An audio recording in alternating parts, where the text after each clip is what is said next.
10 minute കൊണ്ട് ഉണ്ടാക്കാൻ പറ്റുന്ന നല്ലൊരു ബ്രേക്ക്ഫാസ്റ്റ് റെസിപ്പിയാണ് ഇന്നിവിടെ കാണിക്കുന്നുള്ളത്.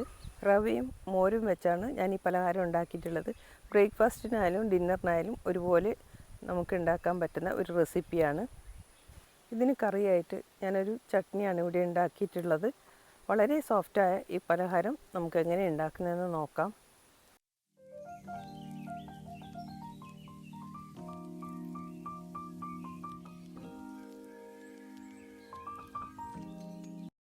ഇതിനു വേണ്ടി ഞാൻ 2 കപ്പ് റവ ഒരു മിക്സിയുടെ ജാറിലോട്ട് ചേർത്ത് കൊടുക്കുന്നുണ്ട്.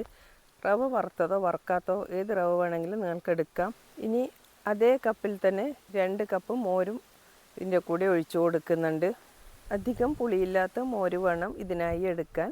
ഇനി ഇത് ഒരു സ്പൂൺ വെച്ച് നന്നായി ഒന്ന് മിക്സ് ചെയ്ത് കൊടുക്കാം. മിക്സ് ചെയ്തതിന് ശേഷം വേണം നമ്മളിതൊന്ന് അടിച്ചെടുക്കാൻ വേണ്ടി. ഇപ്പം എല്ലാം ഒന്ന് മിക്സ് ചെയ്തിട്ടുണ്ട്. ഇനി നമുക്കിതൊന്ന് അടിച്ചെടുക്കാം. ഇപ്പോൾ ഇതാ ഞാൻ നന്നായി തന്നെ അടിച്ചെടുത്തിട്ടുണ്ട്. റവയും മോരും കൂടി നന്നായി യോജിക്കുന്നവരെ വേണം നമ്മളിതൊന്ന് അടിച്ചെടുക്കാൻ. ഇപ്പോൾ ഇത് നന്നായി നല്ല സ്മൂത്തായി ഞാൻ അടിച്ചെടുത്തിട്ടുണ്ട്. ഇനി ഇതിലേക്ക് ആവശ്യത്തിന് ഉപ്പും ഒരു 1/4 ടീസ്പൂൺ ബേക്കിംഗ് സോഡയും എടുത്തിട്ടുണ്ട്. ഇത് ഇത്രയാണ് കേട്ടോ. സോഡയും കൂടി ഇതിലേക്ക് ചേർത്ത് കൊടുക്കാം. ഇനി ഇത് നന്നായി തന്നെ മിക്സ് ചെയ്യണം. മിക്സ് ചെയ്യുന്നതും ഈ പറഞ്ഞ പോലെ നന്നായി തന്നെ മിക്സ് ചെയ്യണം കേട്ടോ. ഇത് ഞാൻ കാണിക്കുന്നത് കുറച്ച് സമയം കാണിച്ചിട്ടുള്ളൂ, പക്ഷേ അത് നന്നായി മിക്സ് ചെയ്യണം. ഇനിയിപ്പോൾ ഇതാ ഇവിടെ 3 ഗ്ലാസ് എടുത്തിട്ടുണ്ട് ഞാൻ. ഇതിൽ നന്നായി ഓയിൽ ബ്രഷ് ചെയ്തിട്ടുണ്ട്. ഓയിലോ നെയ്യോ എന്ത് വേണമെങ്കിൽ നമുക്കതൊന്ന് തടവി കൊടുക്കാം.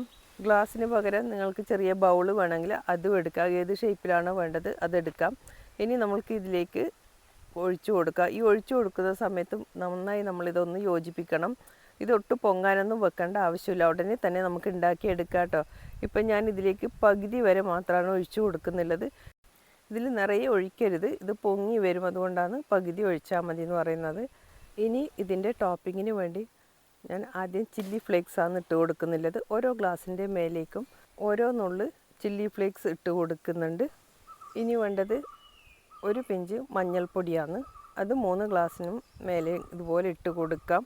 പിന്നെ അതിൻ്റെ മേലേക്ക് ഓരോ പിഞ്ച് ചാറ്റ് മസാല കൂടി ഇട്ട് കൊടുത്തിട്ടുണ്ട്. ഇനി ഇതുപോലെ ഒരു പാത്രത്തിൽ വെച്ച് നമുക്ക് ആവി കയറ്റിയെടുക്കാം. ഞാൻ 10 മിനിറ്റ് സമയം ആവി കയറ്റിയെടുത്തതാണ് ഹൈ ഫ്ലെയിമിൽ. ഇപ്പോൾ ഇത് തണുത്തിട്ടുണ്ട്. തണുത്തതിന് ശേഷം വേണം നമ്മൾ ഇതിൽ നിന്നും എടുത്ത് മാറ്റാൻ. ഗ്ലാസിൻ്റെ വശങ്ങളിൽ ഒന്നിങ്ങനെ തൊട്ട് കൊടുത്താൽ മതി കേട്ടോ. അത് പെട്ടെന്ന് തന്നെ നമ്മൾക്ക് അതിൽ നിന്ന് എടുക്കാൻ പറ്റും. ഇപ്പോൾ ആ മുളക് പൊടിയും ചാറ്റ് മസാലയൊക്കെ ഇട്ട് കൊടുത്തുകൊണ്ട് തന്നെ നല്ലൊരു ഫ്ലേവറാണ് കേട്ടോ ഈ പലഹാരത്തിന്. ഇനി പ്രത്യേകിച്ച് കറികളൊന്നും ഇല്ലെങ്കിൽ തന്നെ നമുക്കിത് കഴിക്കാൻ പറ്റും. ഇപ്പോൾ നമുക്ക് ഇതുപോലെ കഴിക്കാം. ഞാൻ ഒരു ഹെൽത്തി ഫുഡ് ആയതുകൊണ്ടാണ് സ്റ്റീം ചെയ്തിട്ട് ഇതുപോലെ കഴിക്കാമെന്ന് പറഞ്ഞത്. ഇപ്പോൾ നിങ്ങൾക്ക് കുറച്ചും കൂടി കളർഫുൾ ആവണമെങ്കിൽ ഒരു പാനിലേക്ക് കുറച്ച് ഓയിൽ ചൂടാക്കിയതിന് ശേഷം അതിലൊന്ന് മുളക് പൊടി ചേർത്ത് ഈ പലഹാരം അതിലൊന്ന് റോൾ ചെയ്തെടുത്താൽ മതി. അപ്പോൾ കാണാൻ ഇതിലും നല്ല ഭംഗിയുണ്ടാവും. പിന്നെ നമുക്ക് കറികളൊന്നും ഇല്ലാണ്ടും കഴിക്കാൻ പറ്റും അതുപോലെ ആവുമ്പം.